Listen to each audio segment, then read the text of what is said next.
গত 5 আগস্ট 2024 সালে শেখ হাসিনা দেশ থেকে পালিয়ে যাওয়ার পরে আমরা সবাই জানতাম যে এখানে আইনশৃঙ্খলা বাহিনীর একটা বিশাল রিফরমেশন হতে যাচ্ছে এবং আমাদের নতুন যে একটা অন্তর্বর্তীকালীন সরকার হবে সেই অন্তর্বর্তীকালীন সরকার নানানভাবে আসলে হয়তো এই রিফরমেশনগুলো করবে। তারা আমলাতন্ত্রের ক্ষেত্রে একটা বড় ধরনের রিফরমেশন আনবে এবং ইভেন আর্মিরও যারা হচ্ছে যে আপনার বিভিন্ন হত্যাযজ্ঞের সাথে জড়িত ছিল তাদের বিচার তারা করবে, পিলখানা হত্যাকাণ্ডের বিচার হবে।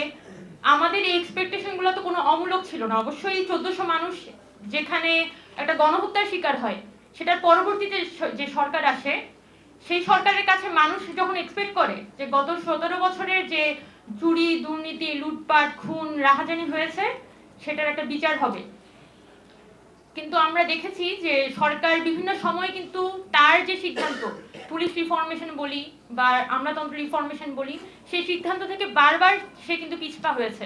কখনো সংস্কার কমিশন গঠন করেছে, ওকে ফাইন, সংস্কার কমিশন গঠন করা একটা ভালো উদ্যোগ, কিন্তু আমরা তো 2007-এও দেখেছি, 2008-এও দেখেছি যে সংস্কার কমিশন হয়েছে, কিন্তু আমাদের যে প্রতিষ্ঠানগুলো, আমাদের যে বাহিনীগুলো, তারা কিন্তু পুনরায় একটা ফ্যাসিস্ট কাঠামোর মধ্যে আস্তে আস্তে এন্টার করেছে। সেই জায়গা থেকে আমি যেহেতু গত 1.5 বছরে এক ধরনের অভিজ্ঞতা, মানে ক্ষমতা কাঠামোর কিছুটা কাছাকাছি থাকার অভিজ্ঞতা হয়েছে, সেই অভিজ্ঞতাটা শেয়ার করতে পারি।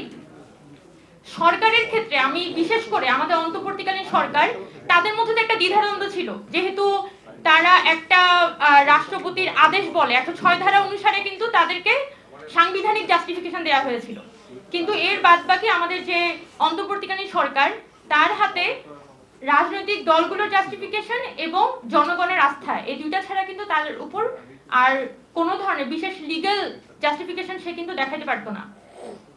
এটার কারণে যেটা হয়েছে, প্রচুর অনেক উপদেষ্টা সরকারের ভিতরেই, যেহেতু 23 জন উপদেষ্টা ছিলেন, অনেক উপদেষ্টা আমি দেখেছি তারা কিন্তু নানানভাবে তারা নিজেদেরকে কিন্তু যথেষ্ট কেপেবল মনে করতেন না।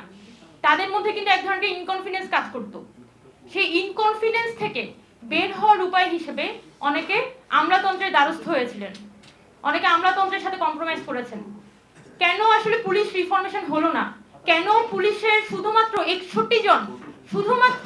61 জন পুলিশকে আমরা দেখেছি এখনো পর্যন্ত গ্রেফতার হতে, তার কারণ হচ্ছে সরকার নানানভাবে এই যে পুলিশি ব্যবস্থা, আমাদের যে একটা ব্যুরোক্রেটিক সিস্টেম, সেই সিস্টেমের কাছে সে কিন্তু কম্প্রোমাইজ হয়ে গেছে এবং সরকার নিজেও বুঝতে পারবে না কোন সময় সে আসলে এই আমলাতন্ত্রের হাতে কম্প্রোমাইজ হয়ে যাবে।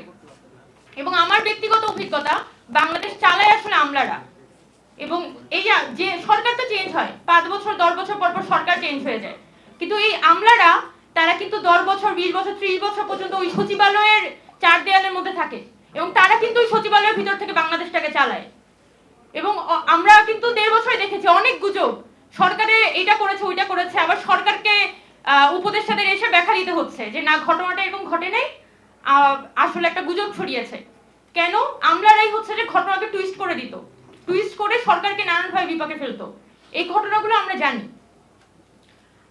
সেই পরিপ্রেক্ষিতে বলতে চাই যে আমলারা কোনোভাবেই চায় না যে এখানে জুলাই সনদ কোনোভাবে বাস্তবায়ন হোক, এবং জুলাই সনদ বাস্তবায়ন না হওয়ার জন্য যত ধরনের পন্থা রাষ্ট্রের প্রতিটি ইনস্টিটিউট এবং পুরনো ব্যবস্থার সৈনিক তারা নিতে চায়, সবকিছুই কিন্তু তারা বিএনপির মধ্য দিয়ে বাস্তবায়ন করতে চাচ্ছে, এবং এই পুরনো ব্যবস্থা নানানভাবে কিন্তু তারা বিএনপির উপর জেঁকে বসেছে। এটা হচ্ছে একটা সহজ স্বীকারোক্তি।